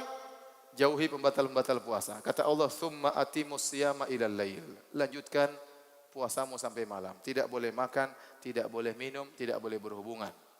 Jauhi ini semua. Dan semua hal yang semakna dengan ini. Semua hal yang semakna dengan makan dan minum, maka itu harus dijauhi. Para ulama mengatakan contoh yang semakna dengan makan dan minum adalah misalnya infus. Infus itu fungsinya adalah seperti makan dan minum. Makanya orang kalau diinfus terus dia badannya bisa gemuk. Bisa gemuk. Kenapa? Diasupin dengan gizi. Adapun yang tidak semakna dengan makan dan minum, maka itu tidak dikatakan pembatal puasa. Ya. Contoh, suntik obat. Ini bukan makan dan minum. Dan bukan maknanya gizi juga. Contoh, suntik insulin. Orang yang kena penyakit gula harus suntik insulin. Apakah batal puasa? Jawabannya tidak. Yang membatalkan cuma apa? Infus. Ya, paham? Demikian juga orang misalnya dia sakit matanya, kemudian dia menggunakan obat tetes mata. Apakah disebut makan dan minum? Jawabannya tidak. Namanya makan itu di mulut, bukan di mata makan ya. Ya. Ini mata tidak ada rongga sampai ke dalam tenggorokan. Maka orang menggunakan obat di mata tidak membatalkan apa? Puasa. Ya. Kemudian sering orang mengatakan, ya, kalau puasa tidak boleh ngupil katanya, nggak boleh. Kenapa? Ini memasukkan benda dalam rongga tubuh. Jawabannya tidak mengapa. Bukankah kalau kita berwudu kita masukkan air di hidung? Sunnahnya kan kita beristinsyak. Istinsyak itu apa? Masukkan di mana? Di hidung, dikeluarkan lagi. Kalau air aja masuk keluar yang tidak membatalkan puasa, apalagi cuma jari. Nah kalau jari ngupil ya, itu tidak membatalkan puasa. Karena ngupil itu dalam bahasa apapun bukan makan dan minum. Mau bahasa Inggris, mau bahasa Jawa, mau bahasa Minang, ngupil ya ngupil. Kecuali kalau upilnya dimakan itu baru membatalkan puasa. Paham ya? Kemudian juga ngorek-ngorek kotoran telinga, itu juga tidak membatalkan apa? Puasa. Ya. Itu tidak membatalkan puasa. Ya. Menangis membatalkan puasa atau tidak? Sering saya ditanya, Ustadz apakah menangis membatalkan puasa? Batalkan atau tidak? Tidaklah. Orang lagi puasa, lagi berdoa menangis, apakah batal puasanya? Ya enggak lah. Kecuali tangisannya dimakan, ya lain baru batalin puasa. Ya. Ya. Jadi jauhi hal-hal yang membatalkan puasa. Di antara pembatal yang sangat berbahaya adalah jima. Barang siapa berhubungan dengan istrinya di siang hari dengan sengaja, ya, tidak lupa, ya, maka dia berdosa besar. Kemudian dia harus bayar kafarah. Ustadz kalau mencumbuhi istri boleh mencumbuhi istri, tidak apa-apa. Yang penting jangan terjadi senggama. Boleh mencumbuhi istri dengan syarat dua. Pertama tidak boleh terjadi senggama. Yang kedua tidak boleh ejakulasi. Kalau ternyata mencumbuhi istri sampai terjadi senggama, percampuran dengan istri, kemaluan masuk kemaluan, maka meskipun tidak ejakulasi, batal puasanya, harus bayar kafarah. Atau mencumbuhi istri, ternyata meskipun tidak masuk kemaluan, ternyata terjadi ejakulasi, maka batal puasanya, namun tidak bayar kafarah. Saya ulangi. Mencumbuhi istri boleh, boleh. Kenapa? Nabi mencumbuhi Aisyah. Kata Aisyah radhiyallahu taala anha dalam Sahih Al-Bukhari, "Kana Nabi sallallahu alaihi wasallam yuqabbiluni wa yubashiruni wa huwa shaim wa kana amlakakum li'irabi." Nabi SAW menciumku dan mencumbuiku padahal beliau berpuasa. Namun beliau adalah orang yang paling kuat menahan hawa nafsu beliau. Tetapi kalau seorang ternyata tidak kuat menahan syahwatnya, pengantin baru, ya, kemudian mencumbui istrinya, kemudian bergolak syahwatnya, akhirnya dia ingin mengajak berhubungan. Istrinya bilang, mas lagi puasa, mas. Enggak apa-apa, enggak apa-apa. Mas nanti bayar kafarah. Tenang, uang mas banyak. Tenang aja nanti gampang-gampang udah. Iya, orang kalau sudah syahwat akalnya hilang ya. Kata orang laki-laki kalau sudah syahwatnya bergejolak sepertiga akalnya hilang. Mungkin bukan sepertiga, seluruh akalnya hilang ya. Kalau sudah syahwatnya bergejolak. Maka kalau seorang tahu dirinya tidak bisa menahan syahwat, jangan coba-coba mencembui istrinya. Tetapi kalau dia tahu dia tidak syahwatnya tidak bergejolak, tidak apa-apa dia mesra dengan istrinya, dia cium istrinya, enggak ada masalah. Tapi kalau sampai dia tahu dirinya lemah, dia cium istrinya terjadi ejakulasi, maka puasanya batal. Kalau terjadi sampai terjadi senggama, bukan cuma batal, harus bayar kafarah. Ada seorang sahabat datang kepada Nabi SAW. Kemudian dia berkata, ya Rasulullah, halaktu. Ya Rasulullah, saya binasa. Kata Rasulullah SAW, mama ahlakak. Apa yang buat kau binasa? Dalam riwayat yang lain dia berkata, ya Rasulullah, ihtaraktu. Ya Rasulullah, aku telah terbakar dengan dosa. Apa yang binasakan engkau? Kata dia, waqa'tu fi imra'ati fi nahari Ramadan. Aku menggauli istriku di siang hari bulan Ramadan. Dosa besar. Maka Nabi berkata, fahal tastati'u an tu'tika raqabah, kau harus bayar kafarah. Apakah kau bisa ya membebaskan seorang budak? Tidak bisa ya Rasulullah, saya miskin tidak punya budak. Kalau enggak bisa kata Rasulullah SAW, fahal tastati'u an tasuma syahraini mutatabi'ain, apakah kau mampu untuk puasa 2 bulan berturut-turut? Berat ini 2 bulan, tidak boleh bolong di tengah. Kalau ada bolong di tengah, hitung dari awal, susah. Orang sudah puasa sampai 55 hari, ternyata hari 50 ke-6 dia batal tanpa udzur, hitung lagi dari awal. Susah atau tidak? Susah. Ini 1 bulan saja dia gagal, apalagi 2 bulan. Saya tidak mampu, kata dia, la astati, saya tidak mampu. Rasulullah SAW menuju kepada pilihan ketiga. Jadi harus urutan, kalau punya budak harus bebaskan budak, kalau enggak puasa 2 bulan, kalau enggak mampu baru pilihan ketiga.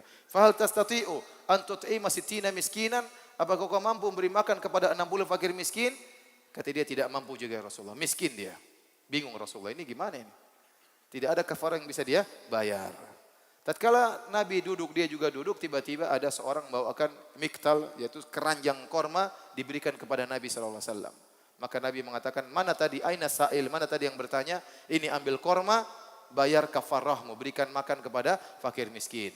Maka dia berkata, a'ala man afkara minna ya Rasulullah, apakah saya kasih makan kepada orang yang paling miskin, lebih miskin daripada saya? Demi Allah ya Rasulullah, yang paling miskin di Madinah adalah saya. Kata Rasulullah SAW, ambil dan beri makan kepada keluargamu. Subhanallah. Maka dia pun, Rasulullah SAW tertawa. Kenapa orang ini datang ketakutan, pulang-pulang senang bawa apa? Korma. Ini di zaman Nabi. Ente jangan coba-coba sekarang ya. Jadi tidak boleh ya, tidak boleh. Jadi kalau orang tahu dirinya ternyata syahwatnya mudah bergejolak, jangan coba-coba dia cembui istrinya. Bisa kebablasan. Terutama anak-anak muda yang baru saja menikah ya. Alhamdulillah malam panjang. Kenapa harus berhubungan siang hari? Malam panjang. Kalau antum di Saudi, malam pendek. Apalagi 10 hari terakhir. Bayangkan sholat 2 ronde. Ronde pertama berapa menit? 2 jam kira-kira. Ronde kedua 2 jam seperempat. Sementara malam di sana pendek musim panas. Malam mungkin cuma 10 jam. Dipotong 4 jam tinggal 6 jam. Sehingga waktu untuk berhubungan semakin apa? Sedikit. Belum pergi ke masjidnya, belum bubaran. Kemudian parkiran kalau kita sholat di Masjid Nabawi. Sehingga kalau sudah 10 hari terakhir itu waktu sempit sekali. Kita sholat isya ya, habis buka puasa kemudian pergi segera menuju ke masjid, menunggu sholat isya selesai, sholat tarawih selesai, pulang sudah masuk ke parkiran, pulang ke rumah, mungkin baru setengah jam, 1 jam, balik lagi untuk sholat qiyamul lail. Pulang-pulang sudah siap bersahur, kapan mau berhubungan dengan istri? Tapi kalau antum di Indonesia, waktu malam panjang, coba malamnya 13 jam, terus sholatnya cuma setengah jam, masih sisa banyak. Terus ngapain berhubungan di siang hari? Malam hari berhubungan kalau berhubungan dengan istri. Apalagi ada yang pecahkan rekor di tanah air. Sholatnya 23 rakaat cuma 7 menit. Itu rekor tidak pernah dipecahkan sejak zaman sahabat sampai sekarang. Yang baru pecahkan orang Indonesia ya. 23 rakaat cuma 7 menit. Allahu Akbar, Allahu Akbar, Allahu Akbar, Allahu Akbar, Allahu Akbar. Terus 7 menit sisa waktu masih panjang. Maka seorang menjaga dirinya jangan sampai di siang hari kemudian dia berhubungan dengan istrinya. Tapi kalau dia ternyata bisa menahan syahwatnya, tidak apa-apa dia, istri punya hak untuk kita mesrai, enggak ada masalah.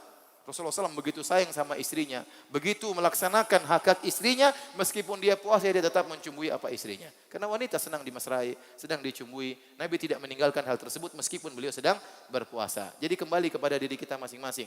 Barang siapa yang mengenali dirinya bisa menahan syahwat, silakan dia mencumbui istrinya. Kalau tidak mampu, maka jangan coba-coba. Ya. Taib. Hadirin hadirat yang dirahmati oleh Allah Subhanahu wa taala. Dari sini saya tanya sama antum. Kalau ada orang berendam di kolam, puasanya batal atau tidak? Tidak, karena dia tidak makan, tidak minum, tidak berhubungan. Faham? Ada orang kepanasan, mandi terus kerjanya. Puasanya batal atau tidak? Tidak, dia tidak makan, tidak minum, tidak berhubungan. Batal puasa itu ada 3. Makan, minum, apa berhubungan. Taib, kalau ada orang melakukan onani di bulan Ramadan, puasanya batal atau tidak? Batal, tapi tidak bayar kafarah. Batal tapi tidak bayar kafarah. Karena kata Allah Subhanahu wa taala, yadha'u ta'amahu wa syarabahu wa syahwatahu. Orang yang sedang berpuasa ini dia telah meninggalkan makanannya, dia telah meninggalkan minumannya, dan dia telah meninggalkan syahwatnya. Adapun orang yang masturbasi atau onani, berarti dia tidak meninggalkan syahwatnya, bahkan dia melampiaskan syahwatnya. Maka puasanya batal namun tidak bayar kafarah. Ustaz, kalau seorang laki berhubungan dengan istrinya, kemudian namun tidak sampai pada kemaluan masuk kemaluan, ya. Kemudian terjadi ejakulasi. Jawabannya apa? Puasanya batal atau tidak? Batal, tapi tidak bayar apa? Kafarah. Saya mohon maaf kepada para jomblo ya. Ini kasihan mereka ya. Doain mereka ya. Doain, kasihan jomblo, kasihan apalagi zaman now sekarang ya. Taib. Kecuali pembatal-pembatal tersebut dilakukan karena lupa. Kalau karena lupa, ya, maka dimaafkan. Kata Nabi SAW, man nasiya fa akala aw syariba falyutimma saumahu fa innama at'amahu Allah fa innama at'amahu Allah wa saqahu. Dalam riwayat fa innahu rizqun saqahu Allahu lahu. Barang siapa yang lupa kemudian dia makan dan minum, kata Nabi, maka lanjutkanlah puasanya. Karena itu sungguhnya Allah yang kasih makan, Allah yang kasih minum. Dalam riwayat yang lain, itu rizki yang Allah berikan kepada dia. Jadi kalau ada orang misalnya pulang dari kerja, pulang dari kantor, kemudian sampai di rumah dia buka kulkas, dia lihat es campur dia makan, kemudian ada gado-gado dia makan, kemudian dia minum, setelah itu kekenyangan, saya puasa. Tidak apa-apa, tidak ada masalah. Itu rizki dari Allah Subhanahu wa taala, ya. Rizki dari Allah Subhanahu wa taala. Ya. Dia baru minum sedikit, kamu puasa. Waduh, rezekinya cuma sedikit, ditegur, berhenti. Selama dia benar-benar lupa, tidak boleh pura-pura lupa. Kalau dia pura-pura lupa, jelas puasanya apa? Batal ya. Sama para ulama juga membahas, apakah kalau suami menggauli istrinya dalam kondisi lupa, ya, puasanya batal atau tidak? Yang benar puasanya sah kalau dia benar-benar lupa tatkala menggauli apa? Istrinya. Tetapi ini kemungkinannya sangat kecil ya. Apa mungkin seorang suami lupa menggauli istrinya bahwa dia sedang berpuasa? Mungkin terjadi. Tapi kalau suami istrinya sama-sama lupa, ini susah terjadi. Kecuali istrinya pura-pura lupa juga ya. Baik. Kita lanjutkan. Tatkala kita berpuasa, ya, jangan lupa sisihkan waktu baca Quran, ya. Terutama ikhwan-ikhwan yang kerja, ya. Waktu Anda sudah habis untuk kerja, maka sudah kurangi media sosial. Kalau kita pulang kerja sampai di rumah masih lagi melihat media sosial, kapan baca Qurannya? Tahu-tahu Ramadan selesai. Tahu-tahu Ramadan selesai. Benar. Ini waktu-waktu sangat bernilai, waktu sangat berharga untuk masa depan kita di akhirat. Ya, maka waktu yang sia-sia kita tinggalkan. Jangan banyak ngobrol, jangan banyak chattingan, jangan banyak nonton YouTube, jangan banyak lihat Facebook. Udah berhenti dulu, libur dulu. Ibu-ibu juga jangan banyak nonton sinetron. Ya. Ustadz, bagaimana dengan ibu-ibu yang haid? Saya ingin sampaikan, ibu-ibu yang haid bagaimana? Ibu yang haid, dia tidak boleh puasa. Dia tidak boleh puasa, tidak boleh sholat. Dan sebagian wanita kalau sudah dia haid, dia merasa liburan ya. Udah libur puasa, libur sholat. Libur baca Quran juga, libur zikir. Tapi sinetron tidak libur, nonton sinetron terus. Jadi wanita yang datang bulan, ya, banyak ibadah yang bisa dia lakukan di bulan Ramadan, di siang hari atau di malam hari. Yang pertama, wanita haid, ijma ulama dia boleh berzikir, enggak ada masalah. Dia zikir pagi, zikir petang. Dia boleh la ilaha illallah wahdahu la syarikalah, lahul mulk wa lahul hamdu wa huwa ala kulli syai'in qadir. 100 kali di pagi hari, 100 kali di sore hari. Bisa. Ya. Dia bisa subhanallah walhamdulillah wala ilaha illallah Allahu akbar. Zikir ibadah yang mulia bisa dilakukan oleh siapa saja dalam kondisi alladzina yadhkurunallaha qiyaman wa qu'udan wa ala junubihim. Berdiri bisa berzikir, berbaring bisa berzikir, duduk bisa berzikir, tinggal berzikir. Ini ibadah bisa dilakukan. Yang kedua, apakah wanita yang haid boleh baca Quran? Pendapat yang lebih kuat, wanita haid boleh baca Quran. Ini pendapat mazhab Malikiyah. Dan juga dikuatkan oleh Ibnu Taimiyah, dikuatkan oleh Syekh Utsaimin rahimahullahu ta'ala. Kenapa? Para ulama, jumhur ulama yang berpendapat bahwasanya wanita haid tidak boleh baca Quran, mereka menganalogikan dan mengkiaskan dengan orang junub. Orang junub tidak boleh baca Al-Quran. Karena junub adalah hadas besar, haid juga hadas besar, maka disamakan hukumnya tidak boleh baca Quran. Namun analogi ini, kias ini dipermasalahkan oleh ulama Malikiyah, dipermasalahkan oleh para ulama. Kenapa? Antara wanita junub dengan wanita haid ada dua perkara yang sangat mendasar berbeda. Dua hal yang sangat mendasar membedakan antara wanita haid dengan wanita junub. Yang pertama, wanita junub atau laki-laki junub, orang junub, kebanyakan junubnya itu karena perbuatan sendiri, karena keinginannya. Ini yang pertama. Berbeda dengan haid. Kalau haid itu dari Allah Subhanahu wa taala. Dia tidak bisa atur haidnya. Allah kasih haid, kalau tidak ya tidak. Sehingga berbeda dari dua hal ini. Satu, kalau junub kebanyakan karena perbuatan sendiri. Adapun haid dari Allah Subhanahu wa taala. Yang kedua, kalau junub ingin dihilangkan, sebentar tinggal mandi junub 5 menit selesai. Mandi junub selesai. Sudah bisa sholat, sudah baca Quran. Tapi kalau haid tidak bisa, harus nunggu sampai haid selesai. Ada yang 7 hari, ada yang 8 hari, ada yang 9 hari, ada yang 10 hari. Tergantung sifat wanita tersebut. Dari sini, karena dua hal yang berbeda ini, maka yang benar wanita haid tidak bisa dianalogikan dengan wanita junub. Karenanya, wanita haid boleh baca Al-Quran, tetapi tidak boleh menyentuh apa? Al-Quran. Maka ibu-ibu yang haid baca Al-Quran tidak apa? Al-Qurannya pegang dengan kos tangan, tidak masalah dibuka. Atau pegang dengan misalnya lidi atau dengan pena. Atau baca Al-Quran lewat gadget atau dengan apa? Dengan HP, enggak ada masalah disentuh langsung, ya. Enggak ada masalah disentuh langsung karena dia bukan mushaf. Dia bukan mushaf, ya. Jadi siang hari maksud saya isi dengan ibadah kepada Allah Subhanahu wa taala. Salat rawatib jangan ditinggalkan. Kemudian salat berjamaah di masjid jangan ditinggalkan. Ya, baca Quran jangan ditinggalkan, ya. Di tengah-tengah kesibukan sisihkan waktu. Taib. Apa adab-adab berbuka? Buka puasa adabnya disegerakan. Tadi kata Nabi SAW, la yazalun nasu bi khairin ma'ajjalul fitr. Senantiasa manusia dalam kebaikan jika mereka menyegerakan berbuka. Dan ini alhamdulillah adalah kebiasaan orang Indonesia, segera berbuka. Ya. Karena ini enak, menyenangkan. Makanya ada istilah kita namanya ta'jil. Apa istilahnya apa? Ta'jil. Ta'jil itu dari bahasa Arab, artinya menyegerakan. Ta'jil, pakai huruf ain ya. Jangan pakai huruf hamzah.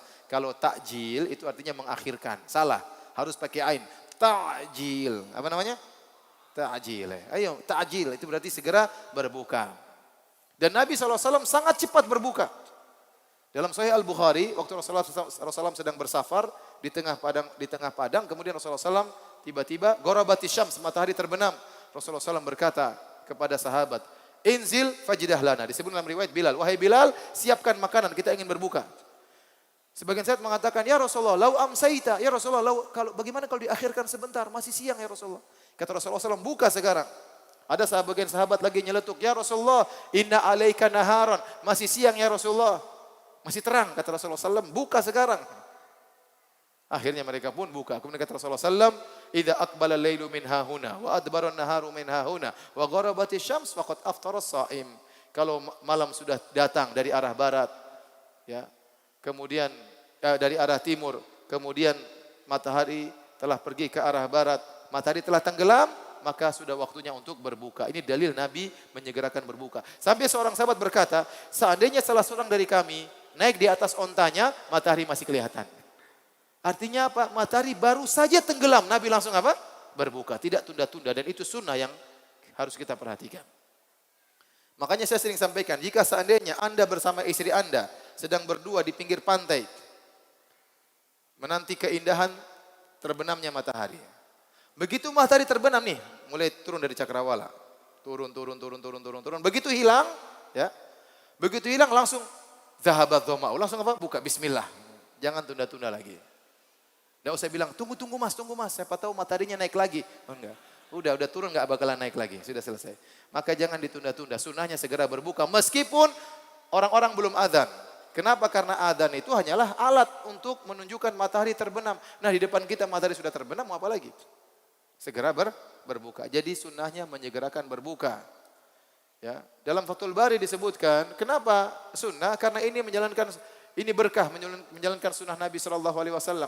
Menyelisih ahlul kitab. Karena ahlul kitab itu kalau buka puasa mereka nunda sampai gelap.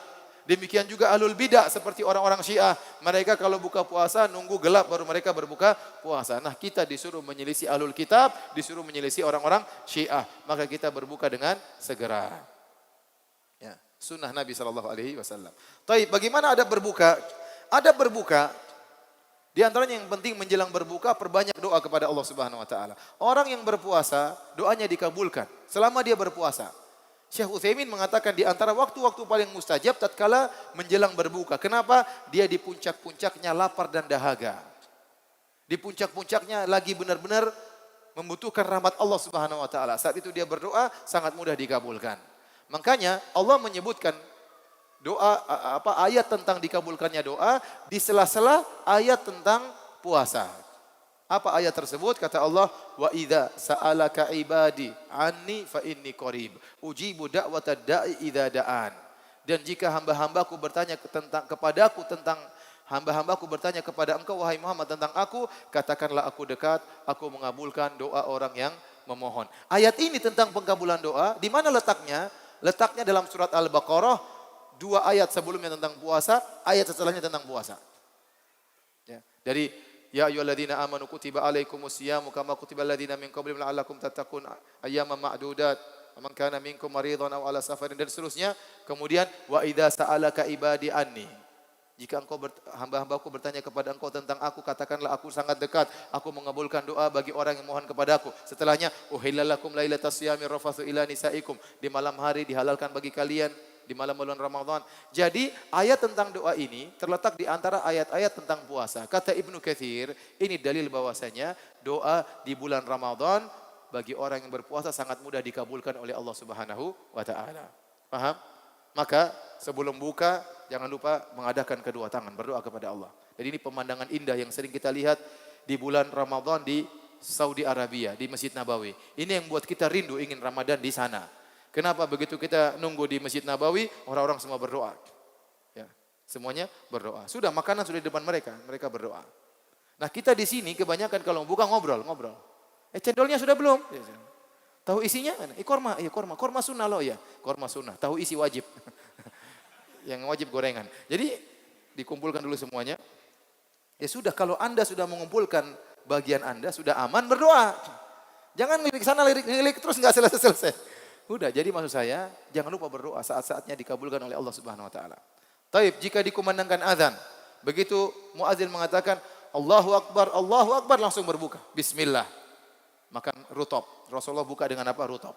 Kalau tidak ada rutop, Rasulullah SAW buka dengan tamarat, dengan korma. Kalau tidak ada korma, Rasulullah SAW minum air. Ya Anda seadanya. Kalau nggak ada korma, ya sudah, boleh langsung makan apa? Cendol kah, makan es campur kah, makan tahu isi kah, tidak ada masalah. Terus Anda minum, bismillah. Setelah itu Anda berdoa, dhahabadh dhama'u wabtallatil uruqu wa thabatal ajru insyaallah. Ya. Dan jangan lupa waktu Anda berbuka tetap menjawab azan. Ini sering dilupakan. Kita berbuka ini, muadzin mengumandangkan azan. Allahu Akbar, kita makan. Bismillah. Allahu Akbar, sambil makan. Syahadu an la ilaha illallah, syahadu an la ilaha illallah. Sambil makan terus, sambil menjawab apa? Menjawab azan. Ya. Taib. Setelah itu, di malam hari kita sholat isya, kemudian jangan lupa sholat tarawih. Berusaha kita punya target. Ramadan kali ini, setiap malam saya harus sholat tarawih. Tidak boleh ada sholat yang terlupakan. Kalau saya harus bersafar, tidak bisa tarawih bersama imam di masjid, saya sholat tarawih sendiri di rumah. Pokoknya jangan sampai ada satu malam lewat, kita tidak sholat malam. Meskipun 3 rakaat, meskipun 5 rakaat, meskipun 1 rakaat. Tidak boleh ada yang lewat. Baik. Laki-laki dianjurkan sholat di masjid berjamaah. Ya. Baik sholat fardu maupun sholat tarawih. Kata Nabi SAW, man sholla ma'al imami hatta yansarif, kutiba lahu qiyamul lailah. Barang siapa yang sholat bersama imam sampai selesai, dicatat baginya solat semalam suntuk. Dia dapat pahala solat semalam suntuk. Maka dia berusaha solat bersama imam sampai selesai. Pahalanya banyak ya.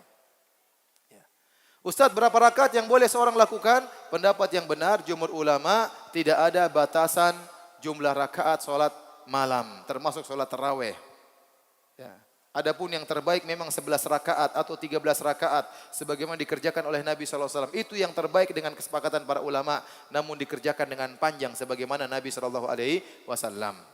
Namun apabila seorang tidak bisa sholat panjang-panjang, tidak semua orang imannya sama, tidak semua orang kekuatannya sama, ya, maka dia sholat dengan cepat tetapi perbanyak rakaat. Boleh 23, boleh 33, boleh 39, boleh 43, bebas, enggak ada masalah. Imam Malik kalau tidak salah sampai 39 rakaat. Di Masjid Nabawi, Masjidil Haram kalau 10 hari terakhir 33 rakaat. 33 rakaat. Yang benar salat malam tidak ada batasan jumlah rakaatnya, bebas ya.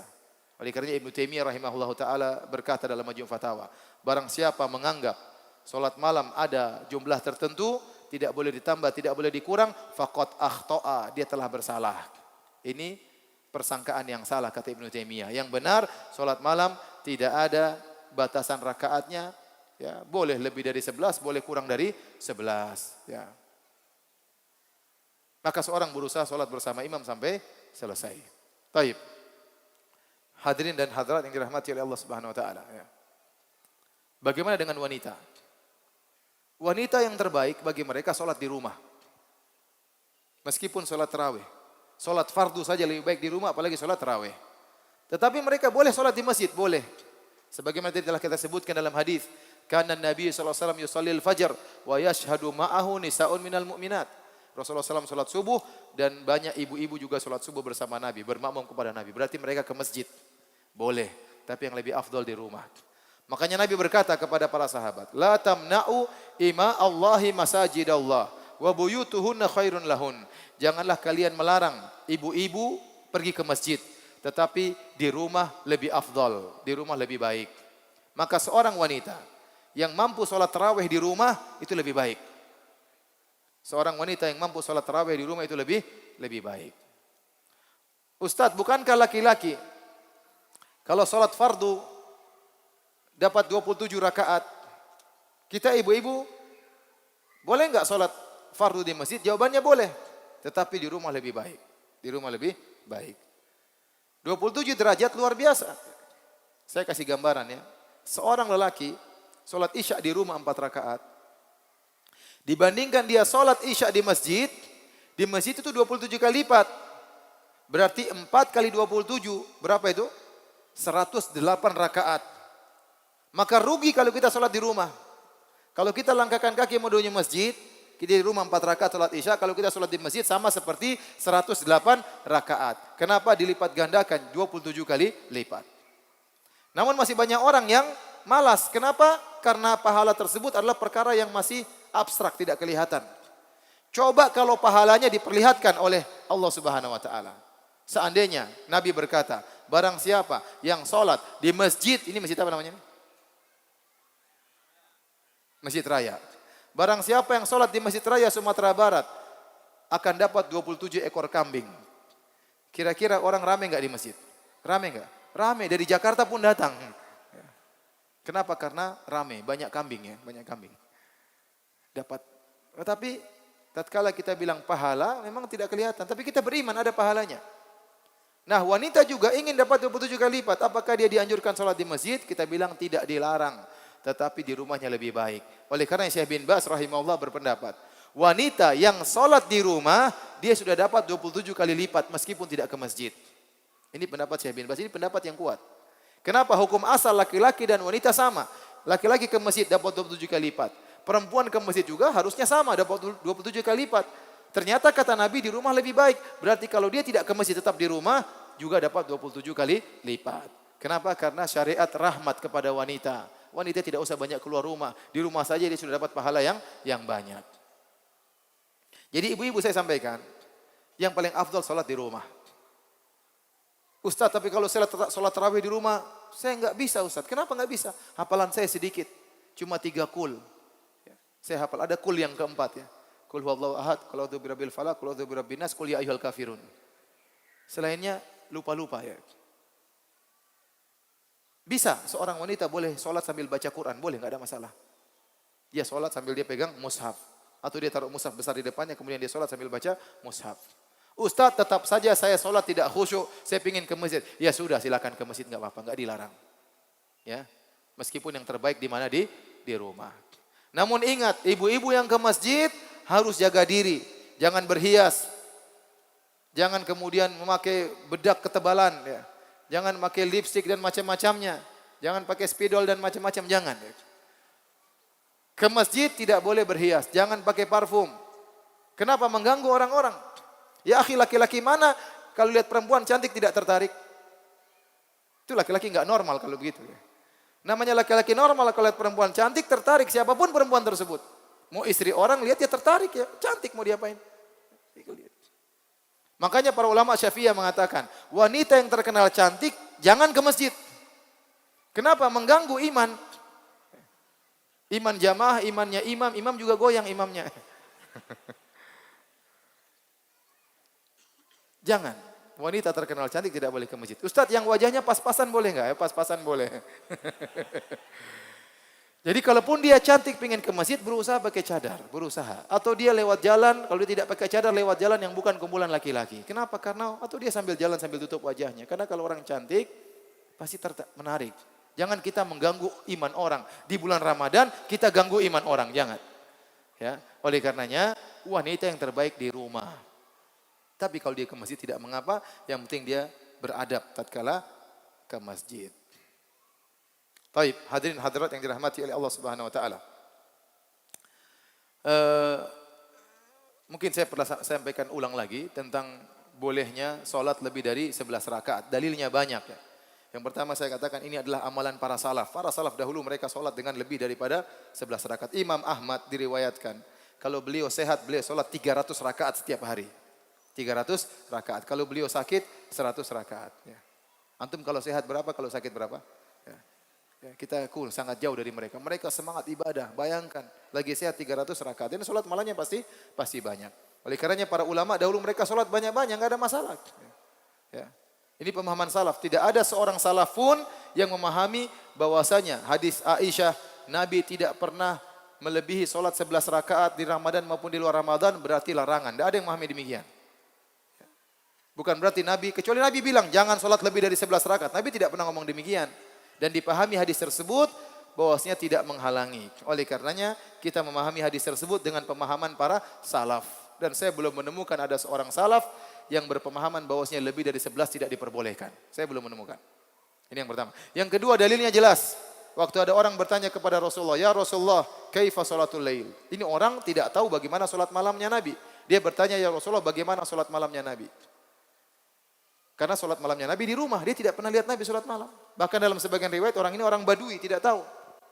Maka Nabi mengatakan sholatul lail masna masna. Sholat malam itu 2 rakaat 2 rakaat.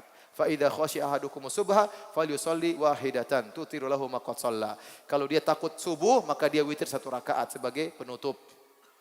Di sini Nabi mengatakan sholat malam 2 rakaat 2 rakaat. Nabi buka. Tidak ada Nabi mengatakan jangan lebih dari 11, enggak ada. Nah orang yang bertanya ini jangan kita bilang mungkin dia sudah tahu Ustaz tidak boleh lebih dari 11. Jangankan jumlah bilangan, cara sholat pun dia tidak tahu. Apalagi jumlah bilangan. Dan dalam kaidah takhirul bayan an waqtil hajah la yajuz. Menunda penjelasan di waktu dibutuhkan tidak boleh. Orang ini tanya kepada Nabi tentang cara sholat Nabi. Dia tahu enggak tentang jumlah rakaat? Jangankan jumlah rakaat, cara sholat pun dia tidak tahu. Apalagi jumlah rakaat tidak tahu. Ternyata waktu Nabi jelaskan, Nabi tidak ngomong tentang jumlah sama sekali. Berarti jumlah terbuka bebas. Dan ini yang dipahami oleh para ulama 4 mazhab. Semuanya memahami bahwasanya solat malam itu 2 rakaat bebas berapa rakaat yang penting 2. Ini yang pertama. Yang kedua, Rasulullah SAW pernah solat tarawih bersama sahabat 3 kali. Di 7 hari yang terakhir, di 5 hari yang terakhir, dan 3 hari yang terakhir. Rasulullah SAW solat tarawih bersama sahabat 3 kali. Di salah satu malam, kalau tidak salah, di malam 5 terakhir, yaitu berarti sekitar malam ke-26 atau malam 25, Rasulullah SAW solat tarawih. Sampai dari ba'da isya sampai hatta yadhhab syatrul lail, sampai tengah malam. Kira-kira kita boleh katakan Rasulullah SAW sholat dari jam 8 sampai jam 12. Taruhlah 4 jam sholat. Setelah selesai, para sahabat masih ingin sholat lagi. Kata sahabat, ya Rasulullah, lau nafaltana baqiyata lailatina hadhihi. Ya Rasulullah, bagaimana kalau dilanjutkan lagi? Masih ada setengah malam. Lihat bagaimana imannya sahabat, luar biasa. Sudah sholat berjam-jam masih minta tambah. Kalau kita imamnya selesai, alhamdulillah akhirnya selesai. Rasulullah, para sahabat tidak. Rasulullah selesai, mereka masih minta tambah. Ini dalil para sahabat tidak memahami batasan jumlah. Buktinya mereka masih minta tambahan apa? Salat. Berarti mereka tidak memahami ada batasan jumlah. Dalil yang ketiga tentang kisah sahabat Tolak radhiyallahu anhu, kalau nggak salah Tolak bin Ali. Dia pernah sholat 2 ronde. Pertama dia sholat ini sahabat. Dia sholat di kampung anaknya sampai selesai, sampai witir. Kemudian dia pulang ke kampungnya, ternyata orang kampung lagi nunggu dia jadi imam. Dia sholat lagi, sholat jadi imam lagi. Begitu waktu witir, qaddama rajulan, dia suruh orang lain untuk jadi imam. Kata dia, Nabi bersabda, la witrani fi lailah, tidak ada 2 witir dalam 1 malam. Berarti dia sholat 2 ronde, kira-kira lebih dari 11 rakaat atau tidak? Iya, kira-kira lebih dari 11 rakaat. Dan itu dilakukan oleh sahabat. Maka yang benar bahwasanya pendapat yang lebih kuat, sholat malam tidak ada batasan jumlah rakaat tertentu. Boleh 11 rakaat, boleh kurang, boleh lebih. Yang penting sepakat dengan jamaah agar tidak kegaduhan. Ada yang ingin sholat 11, ya silakan, itu yang terbaik, tapi tolong dilamakan sholatnya. Ada yang ingin 23, enggak apa-apa, enggak ada masalah. Dipraktekkan oleh para salaf. Ibnu Taimiyah mengatakan kebanyakan orang sholatnya 23. Beliau mengatakan demikian dalam Majmu' Fatawa. Lebih daripada itu, ingin 33, 10 malam terakhir, ingin 40, silakan, yang penting sepakat. Jangan ada kegaduhan di masjid. Baik, yang terakhir mengenai masalah i'tikaf. I'tikaf para hadirin dan hadirat yang dirahmati Allah Subhanahu wa taala adalah salah satu sarana untuk mencapai pahala sebanyak-banyaknya, untuk mencapai ampunan sebanyak-banyaknya dari Allah Subhanahu wa taala, yaitu di 10 malam terakhir. Maka saya ingatkan kepada para hadirin hadirat, bapak-bapak dan ibu-ibu yang ingin menyiapkan persiapan lebaran, kalau bisa beli sebelum 10 malam terakhir. Yang ingin belikan baju buat anak-anak, baju lebaran, ya, maka beli sebelum 10 malam terakhir. Bawa anak-anak ke mall, suruh beli, situ simpan, nanti pakai pas lebaran. Jangan dia beli tatkala 10 malam terakhir, sayang. Waktunya harusnya untuk baca Quran, akhirnya cari baju baru. Harusnya i'tikaf di masjid, akhirnya i'tikaf di mall, ya. Maka ya usahakan sebelum itu. Dan hal ini saya dengar langsung khotib-khotib di Arab Saudi, mereka ceramah seperti ini. Sebentar lagi 10 malam terakhir, wahai para hadirin, kalau ingin beli apa-apa beli sekarang. Simpan di freezer, simpan di ini. Disuruh begitu, diajari. Kalau ente punya freezer besar, ente beli ini, beli anu, beli ini, beli anu. Ustaz, saya juga pengen begitu, tapi belum gajian, ya sudah, itu nasib namanya. Tapi kalau kita punya uang, punya simpanan, beli sebelum 10 apa? Terakhir. Sehingga kita bisa save waktu. Ya, save waktu. Ya. Taib. Kalau sudah datang waktu i'tikaf, maka silakan i'tikaf. Dan yang rajih, wanita juga boleh i'tikaf. Namun dengan syarat pertama, harus dapat izin suami. Karena i'tikaf berarti keluar rumah. Dan di antara hak suami, wanita harus nongkrong di rumah, enggak boleh keluar rumah. Maka wanita kalau keluar rumah harus minta izin sama suami, harus. Terutama dia keluar rumah dalam waktu yang panjang. Misalnya keluar rumah ke mall, ke pasar berjam-jam, harus minta izin sama suami. Keluar rumah untuk pengajian, itu minta izin sama suami. Adapun keluar rumah yang sebentar mungkin enggak ada masalah. Ya. Karena memang di antara hak suami adalah wanita tetap di rumah, ya. Oleh karenanya Allah Subhanahu wa taala sebutkan di antara ciri-ciri bidadari surga adalah mereka menetap di rumah-rumah mereka. Kata Allah Subhanahu wa taala, hurun maqsuratun fil khiyam. Para bidadari yang menetap di kemah-kemah mereka menunggu suami-suami mereka.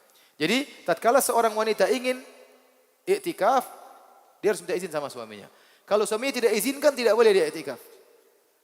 Kalau suami mengizinkan silakan. Syarat kedua, harus kewajibannya dia penuhi. Contoh, ternyata dia punya anak kecil. Ternyata dia harus merawat anaknya, ternyata dia harus merawat orang tuanya, maka jangan i'tikaf. Ada kewajiban yang lebih utama. I'tikaf sunnah, jangan sampai kita ingin menjalankan sunnah yang wajib kita tinggalkan. Jadi kalau harus ngurus anak, ya jangan i'tikaf. Ustaz, saya mau bawa anak saya ke masjid. Iya, tapi hati-hati, anaknya mengganggu orang lain. Nangis terus, malam-malam nangis, orang yang i'tikaf terganggu semuanya. Maka jangan mendahulukan kemaslahatan pribadi, akhirnya mengorbankan kemaslahatan banyak orang. Mending tidak usah i'tikaf. Ya. Seperti itu. Tapi kalau sebagian ibu-ibu sudah tua, ya, anak-anak juga sudah tidak di rumah, sudah pada nikah, sudah punya rumah sendiri-sendiri, ya sudah tidak apa-apa iktikaf. Minta izin sama suami, iktikaf. Berusaha jauh dari tempat laki-laki. Taib. Adapun hakikat iktikaf, kata Ibnu Rajab Al-Hambali, iktikaf hakikatnya adalah qat'ul ala'iq anil khalqi wal ittisalu bil khaliq. Hakikat iktikaf adalah memutuskan seluruh relasi dengan manusia dan menyambung koneksi dengan Allah Subhanahu wa taala. Itu hakikat iktikaf. Maka kita waktu iktikaf dilatih oleh syariat agar terbiasa berkholwat dengan Allah. Seorang harus membiasakan dirinya bahagia tatkala sendirian. Bagaimana caranya? Dia sibukkan dirinya dengan baca Quran, dengan berzikir. Latih diri untuk nikmati hal tersebut. Sebagian orang tidak bisa nikmat kecuali kalau ngobrol sama orang, kecuali bersama orang lain. Iya, ada saatnya kita berbahagia dengan orang lain dan latih diri kita untuk biasa berbahagia tatkala sendirian. Makanya dianjurkan salat malam. Kata Nabi SAW, "Sallu bil laili wan nasu niyam, tadkhulul jannata bisalam." Salatlah kalian di malam hari tatkala orang lagi tidur, agar Anda latihan untuk berkholwat dengan Allah Subhanahu wa taala. Dan hukum asal salat malam sendirian. Hanya saja tatkala Ramadan ada syiar, maka Nabi salat berjamaah. Para sahabat salat berjamaah. Asalnya salat malam sendiri-sendiri. Kenapa? Agar kita berkholwat dengan Allah Subhanahu wa taala. Latih diri kita untuk baca Quran sendiri. Latih diri kita untuk baca Quran sendiri, ya.